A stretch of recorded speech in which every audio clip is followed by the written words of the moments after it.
ETF index mutual funds నేర్చుకుని stock మార్కెట్లో రాణించాలనుకుంటున్నారా? వెంటనే ఈ నెంబర్కి కాల్ చేయండి. Hello viewers, welcome back to our channel. ప్రస్తుతం మనతో పాటు ఉన్నారు consumers affair committee chairman Mandadi Krishna Reddy గారు. సార్తో మాట్లాడదాం. నమస్తే సార్. నమస్కారం అమ్మ. మన యంగ్స్టర్స్ అండి చాలా మంది చూసుకుంటే జాబ్ చేసే వాళ్ళు కూడా అంటే మంత్లీ శాలరీ సరిపోక సెకండ్ ఇన్కమ్ కోసం, ప్యాసివ్ ఇన్కమ్ కోసం కూడా కొంతమంది కొన్ని దారులు వెతుక్కుంటున్నారు. అందులో మన స్టాక్ మార్కెట్, మ్యూచువల్ ఫండ్స్ ఇవన్నీ చూసుకోవచ్చు. కొంతమంది తెలియక నష్టపోతున్నారు కూడా, కొంతమంది వేరే వాటిలో కూడా వెళ్తున్నారు. అంటే నెలవారీ జీతం సరిపోక సెకండ్ ఇన్కమ్ కోసం యువత తప్పుదోవ పడుతుంది అంటే మీరేం చెప్తారు? 100% జరుగుతుంది ఇది. దీంట్లో ఎక్కువ మంది యువకులు ఉన్నారు. దీంట్లో ఎక్కువ మంది అంటే ఇంత ముందేమో సంఖ్య చాలా తక్కువ ఉండేది, ఇప్పుడు సంఖ్య చాలా ఎక్కువైపోయింది.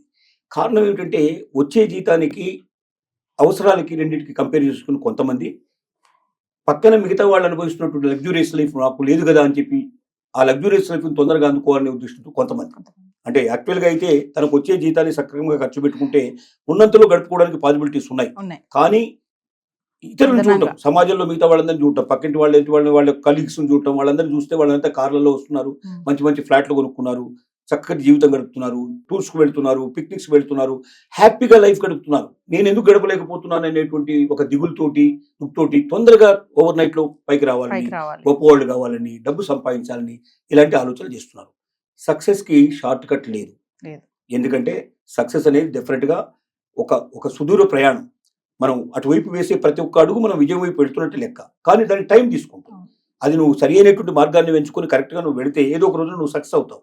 కానీ తొందరగా ఇవ్వాలనుకుంటే తప్పటడుగులు వేసే ప్రయత్నం జరుగుతుంది. దీంట్లో అనేక రకాల మార్గాలు ఎంచుకుంటున్నారు. ఒకటి, కొంతమంది మంచి సక్రమంగా పార్ట్ టైం జాబ్ చేసుకుంటూ, తర్వాత ఈ ప్రొఫెషన్తో పాటుగా వేరే ప్రొఫెషన్స్ కూడా నేర్చుకుంటూ అటువైపు కూడా ప్రయాణం చేస్తూ మంచి మార్గంలో వెళ్ళి డబ్బు సంపాదించాలనే ప్రయత్నం చేస్తూ ఉన్నారు.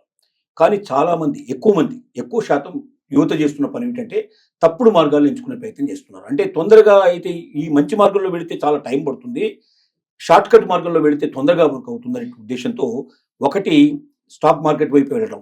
ఈ స్టాక్ మార్కెట్లో కూడా ఏ స్టాక్స్ కొంటే బాగా పెరుగుతాయి, ఓవర్ నైట్లో పెరుగుతాయి అని చెప్పి ఎవరో ఇచ్చే సలహాలు పట్టుకొని, అది కూడా కరెక్ట్ వెబ్సైట్లు కాకుండా, కరెక్ట్ పద్ధతి, మనకు సరైన ఏజెంట్లు పట్టుకోకుండా, ఎవరో మనం తప్పుదారి పట్టించేట్లు వాళ్ళని పట్టుకొని వాళ్ళ ద్వారా వాళ్ళ లబ్ధి కోసం వాళ్ళు వీటిని ప్రమోట్ చేసే ప్రయత్నం చేస్తారు. కొంతమంది ఇప్పుడు సోషల్ మీడియా వచ్చిన తర్వాత సోషల్ మీడియాను ఉపయోగించుకొని కూడా తప్పుడు స్టాక్స్ని ప్రమోట్ చేయడానికి కొంతమంది ప్రమోటర్స్ ముందుకు వస్తున్నారు. వాళ్ళని దృష్టిలో వాళ్ళు చేసేటువంటి, మీరు ఇది పెట్టుబడి పెట్టండి, మీకు వారంలో ఇంత అవుతుంది, నెలలో ఇంత అవుతుంది, రెండింతలు వస్తుంది, మూడింతలు వస్తుంది, ఇట్లా అంటున్నారు.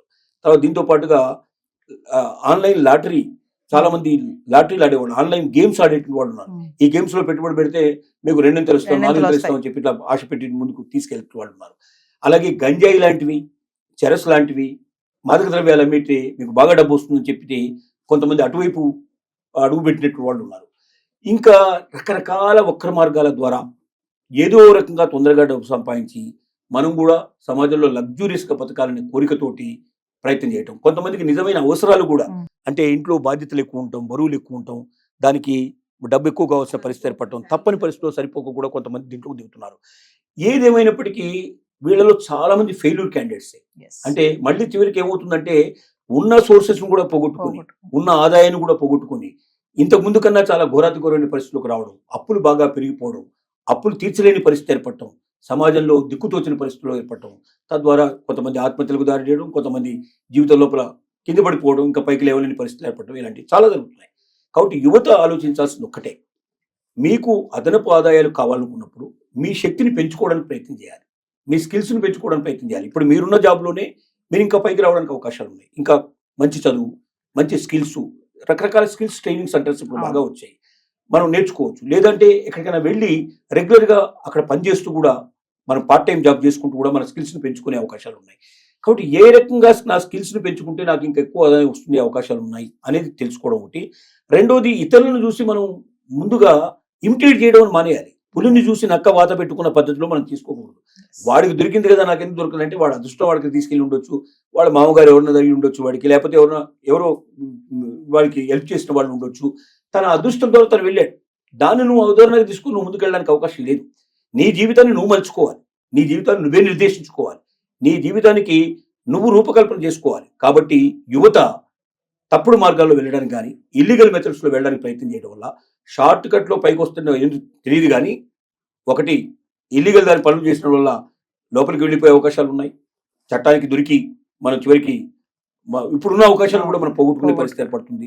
నీ మీద ఆధారపడే వాళ్ళ గురించి నువ్వు ఆలోచించాలి. ఒకవేళ నువ్వు తప్పుడు పనులు చేసావు, నువ్వు దొరికిపోయావు, నువ్వు పోలీసులకు చిక్కావు, నువ్వు వెళ్ళావు, చివరికి జైలుకు వెళ్ళిపోయావు, లేదు నీ గురించి ముద్రపడింది సమాజం లోపల, రేపొద్దున నీకు జాబు రాదు, నీ వాళ్ళకు కూడా జాబు రాని పరిస్థితి ఏర్పడుతుంది. సమాజంలో వాళ్ళందరినీ కూడా దొంగలుగా చిత్రీకరించే పరిస్థితి ఏర్పడుతుంది. అంటే నువ్వు చేసిన తప్పుడు వల్ల నీ కుటుంబం అంతా బలైపోతుంది. నువ్వు ఎదిగి వాళ్ళని ఎక్కడికో తీసుకెళ్లాలనుకున్న నీ కళ చెదిరిపోయి చివరికి వాళ్ళను సమాజం లోపల హీనస్థితికి తీసుకొచ్చే అవకాశాలు ఉన్నాయి. కాబట్టి తొందరపడొద్దు, తప్పుడు మార్గంలో వెళ్ళకూడదు. ఈ తప్పుడు మార్గాలు ఎప్పుడు కూడా నేను 99% పీపుల్ని తప్పుడు మార్గాలు వాళ్ళని పతనావస్థకి తీసుకెళ్తాయి తప్ప వాళ్ళని ఉన్నత స్థితికి తీసుకెళ్ళవు. ఏ ఒక్కళ్ళు ఇద్దరు సక్సెస్ అవుతారు, వాళ్ళని చూసి మిగతా వాళ్ళందరూ కూడా ఇమిటేట్ చేసే ప్రయత్నం చేస్తారు. అంటే దొరికితే దొంగ, దొరకకపోతే దొర అనే పరిస్థితి ఉంటుంది. కానీ దొరికే దొంగలే 99% ఉంటారు, దొరకని దొంగ 1% ఉంటాడు. ఆ 1% చూసి 99 మంది నాశనం అయ్యే ప్రయత్నం జరుగుతుంది. కాబట్టి ఎప్పుడు కూడా తప్పుడు మార్గాల్లో వెళ్ళొద్దని, యువతకు కావాల్సిన అవకాశాలు ఉన్నాయని వాటిని ఉపయోగించుకుని ముందుకెళ్ళాలని. టైం పడుతుంది, టెంప్ట్ అవ్వడం అనేది మానేయాలి. ఇతరుల దగ్గర ఉంది నా దగ్గర లేదు అనేటువంటి పరిస్థితి కన్నా ఉన్న దాంట్లో సంతృప్తి పడుతూ దీనికన్నా ఇంకా పై మెరుగు పరుచుకునే ప్రయత్నం చేయడం, పై మెట్టు ఎక్కడానికి ప్రయత్నం చేయడం చేస్తే తప్పనిసరిగా యువత సక్సెస్ అవుతుంది. అలా అయిన వాళ్ళు చాలా మంది ఉన్నారు. ఇప్పుడు ధీరుభాయ్ అంబాయి అనేవాడు ఒక సైకిల్ మీద తను పెట్రోల్కి సంబంధించిన వస్తువులు, పెట్రోలియం సంబంధించిన వస్తువులు ఒకప్పుడు అమ్ముకునేటువంటి పరిస్థితి నుంచి, అంటే అలాంటి పరిస్థితి నుంచి ఒక ప్రపంచంలోనే ఒక గొప్ప కోటీశ్వరుడుగా గుర్తించబడే స్థితికి వచ్చాడంటే ఓవర్ నైట్ లో రాలేదు, ఎంతో కష్టపడుతూ వచ్చాడు. మిఠాయి పుల్లారెడ్డి మనం చూస్తే, మిఠాయి పుల్లారెడ్డి ఇక్కడ పుల్లారెడ్డి స్వీట్ హౌస్లు మనకు కనబడుతుంటాయి. 40 దేశాల పైనే వాళ్ళ మిఠాయి పుల్లారెడ్డికి సంబంధించిన షాప్స్ ఉన్నాయి. ఆ మిఠాయి పుల్లారెడ్డి ఒకప్పుడు కర్నూలులో ఆయన భార్య మిఠాయిలు చేస్తే ఆయన సైకిల్ మీద ఇంటింటికి వెళ్ళి అమ్మేవాడు. అలా ఇంటింటికి అమ్ముకుంటూ అక్కడ సక్సెస్ అయ్యి హైదరాబాద్కు వచ్చి ఇక్కడ చిన్నగా మిఠాయి షాపులు ఓపెన్ చేసి, అది ప్రపంచంలో ఇవాళ 40 దేశాల్లో మిఠాయి దొరికినట్టుగా, ఆయన చనిపోయినా కూడా ఆయన పిల్లలు, ఆయన వారసులు ఇవాళ ప్రపంచం అంతా కూడా వెలుగొందే పరిస్థితి తీసుకొచ్చారు. అంటే మనకు ఉదాహరణ కనబడేట్టు మన కళ్ళెదురు కనబడుతున్నాయి. కాబట్టి వీళ్ళంతా కూడా ఓవర్ నైట్ లో వచ్చిన వాళ్ళు కాదు. కష్టము, బాధ, కన్నీళ్లు, సమాజం ఇవన్నీ స్టడీ చేసుకుంటూ ముందుకు వెళ్ళి సక్సెస్ అయ్యారు.